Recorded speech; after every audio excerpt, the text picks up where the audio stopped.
berjalan hanya di jalanmu, mendengar hanya suaramu.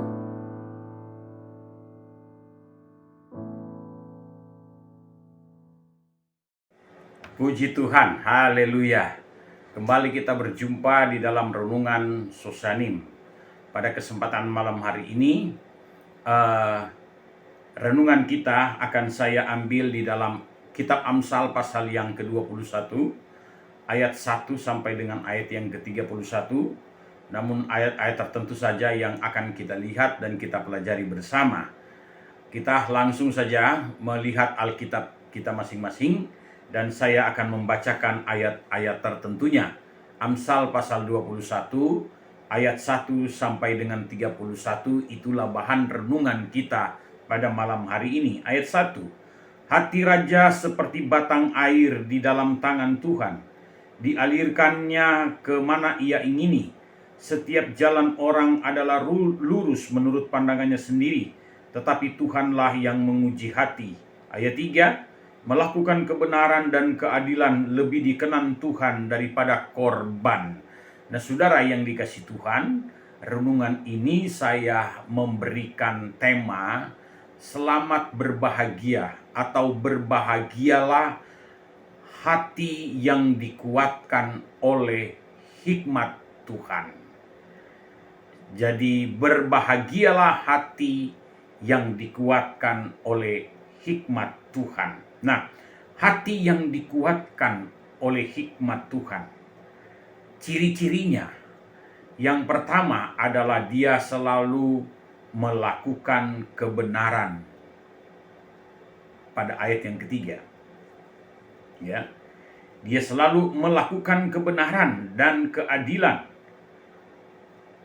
Mengapa? Karena dia harus menyadari bahwa hal itu adalah sebuah kesukaan bagi Tuhan, sebuah kesenangan yang Tuhan inginkan, yang Tuhan rindukan bagi orang percaya yang selalu melakukan kebenaran. Kebenaran di sini adalah kebenaran yang berhubungan erat dengan hikmat itu, dengan hikmat Tuhan itu. Kebenaran di sini juga berhubungan dengan pengetahuan tentang firman Allah. Yang ketiga, kebenaran di sini adalah menunjuk kepada objek kebenaran itu sendiri, yaitu Tuhan kita, Yesus Kristus. Jadi komplit. Nah, dipadukan, disatukan di dalam sebuah pengetahuan, dalam sebuah pengertian firman Allah yang disebut hikmat. Jadi betapa penting hati ini bila selalu dikuatkan oleh hikmat Tuhan, bukan berdasarkan kepada pengertian diri kita sendiri, bukan berdasarkan kepada pengetahuan kemampuan kita mengolah, bukan kepada akal kita yang kita andalkan untuk mengolah perjalanan hidup kita, untuk memanage perjalanan hidup kita, tetapi lebih bergantung kepada hikmat Tuhan yang diarahkan untuk selalu melakukan kebenaran-kebenaran yang berhubungan dengan apa yang saya sebutkan tadi, berhubungan dengan hikmat itu sendiri, ya, berhubungan dengan pengetahuan dan pengetahuan tentang firman Allah, berhubungan dengan yang Tuhan yang kita sembah dalam Kristus Yesus. Tiga hal ini harus berjalan beriringan, melekat di dalam hati kita dan di dalam segala tindakan kita. Itulah hikmat yang selalu melekat dan menjaga hati kita, menjaga pikiran kita. Kemudian, hati yang selalu dikuatkan oleh hikmat ditandai dengan bahwa dia senang melakukan dan menjunjung tinggi apa yang disebut dengan keadilan. Masih pada ayat yang ketiga. Melakukan kebenaran dan keadilan lebih dikenan Tuhan daripada korban. Jadi kita lihat, ini sangat berhubungan sekali, sangat berkaitan erat. Yang diharapkan Tuhan, yang diinginkan Tuhan untuk selalu ada dan melekat di dalam setiap kehidupan orang percaya. hendaklah kita selalu mengejar dan menjunjung tinggi, menghormati apa yang disebut dengan keadilan. Keadilan di sini adalah keadilan, salah satunya keadilan adalah timbal balik. Seberapa besar yang kita lakukan untuk Tuhan dibandingkan begitu banyaknya Tuhan lakukan, Tuhan membuat kita ada sampai pada saat ini, tidak dapat dibandingi, tidak dapat ditandingi perbuatan Tuhan terhadap kita dibandingkan kita yang melakukannya terhadap Tuhan. Jadi keadilan di sini adalah keadilan yang selalu berhubungan dengan kebenaran itu sendiri. Adil. Mari kita mau mengejar keadilan, melakukan ya, dalam konteks hubungan sosial kita dengan sesama juga memerlukan yang namanya sebuah keadilan itu.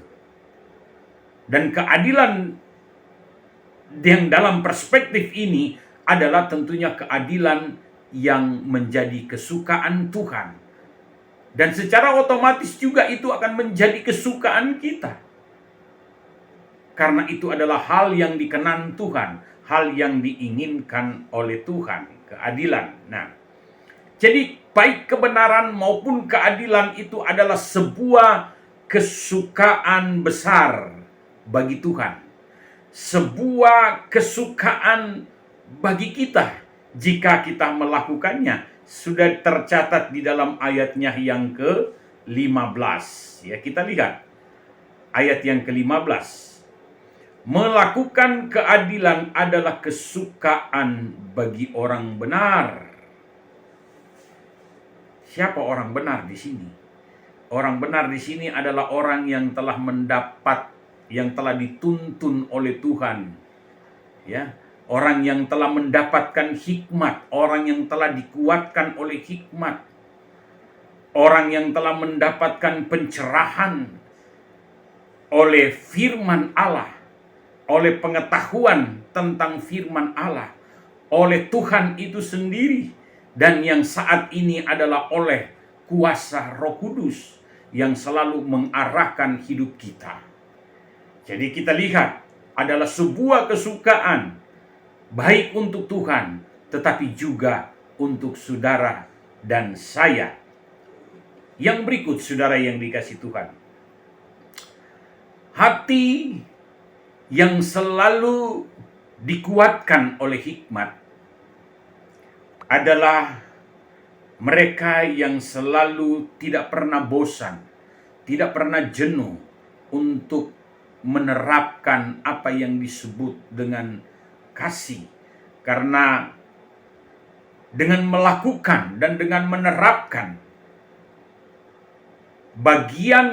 salah satu bagian dari sifat Allah dalam hidup kita, yaitu tentang kasih, ketika kita secara rutinitas bahkan mendarah daging dalam diri kita, dalam hidup kita, untuk terus melakukan, berbuat yang selalu berdasarkan tentang kasih, belas kasihan kita kepada orang lain, kasih yang tulus, ya, kasih yang penuh dengan keikhlasan terhadap Tuhan maupun terhadap sesama kita, maka itu akan membawa kita, kasih itu akan membawa kita untuk memperoleh kehidupan yang sebenarnya, memperoleh kehidupan, memperoleh secara total, secara penuh kebenaran dan kehormatan.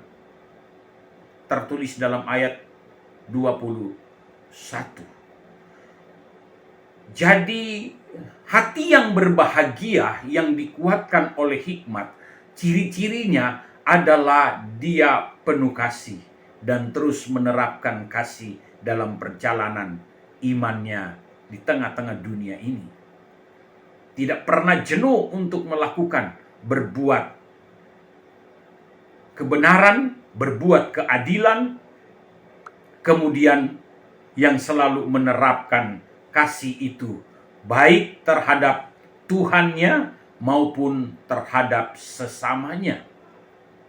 Jadi kita lihat di sini bahwa kasih itu merupakan ciri-ciri bagi suasana hati yang berbahagia oleh kekuatan hikmat Tuhan.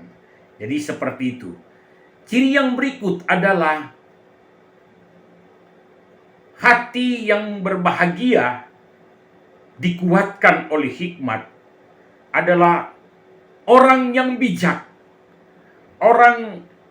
Orang yang bijak, orang yang memiliki hikmat Tuhan, yang selalu berharap akan hikmat Tuhan, yang selalu meminta akan hikmat Tuhan. Tuhan memberikan hikmat kepada saudara dan saya bisa melalui pendengaran akan renungan firman Allah itu sendiri, bisa melalui dengan sebuah proses pembelajaran kita terhadap firman Allah, dan bisa juga merupakan sebuah pewahyuan Tuhan secara langsung di dalam hidup kita. Tergantung bagaimana cara kita memintanya kepada Tuhan. Yang jelas firman Allah, orang yang kurang hikmat, baiklah ia meminta hikmat kepada Tuhan. Firman Allah jelas mengatakannya. Jadi orang yang bijak, orang yang berhikmat adalah orang yang kuat, digambarkan dapat merobohkan benteng-benteng musuh. Dapat menerobos sekalipun lawannya adalah pahlawan-pahlawan yang kuat. Dia mampu mengalahkan dia. Dia diberikan kekuatan yang full. Itu ciri-cirinya. Hati yang selalu dikuatkan oleh hikmat adalah orang yang bijak. Orang pintar belum tentu bijak. Atau orang pintar belum tentu cerdas. Tetapi kalau orang cerdas sudah pasti dia pintar.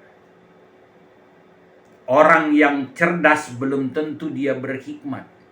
Tetapi kalau orang yang sudah dipenuhi oleh hikmat Allah, sudah pasti orang itu cerdas. Karena firman Allah mengajarkannya seperti itu. Itu sebabnya mari kita anak-anak Tuhan, kita kembali kepada firman Allah. Biarlah kita memiliki hati yang dikuatkan oleh hikmat. Tetapi ingat, di dalam semuanya itu pada ayat yang ke-30, Tuhan di atas segala-galanya. Jangan menjadi angkuh, jangan menjadi sombong. Kita harus menyadari bahwa hikmat manusia, pengertian manusia tidak dapat menandingi Tuhan itu sendiri, tidak dapat menandingi hikmat Tuhan itu sendiri. Kecil di mata Tuhan. Kita harus sadari bahwa ketika kita dalam posisi seperti itu, kita harus menyadari bahwa semua karena Tuhan. Jadi tidak boleh menjadi sombong. Jadi Tuhan di atas segala-galanya. Tidak ada yang dapat menandingi hikmat manusia, pengertian manusia dan sebagainya.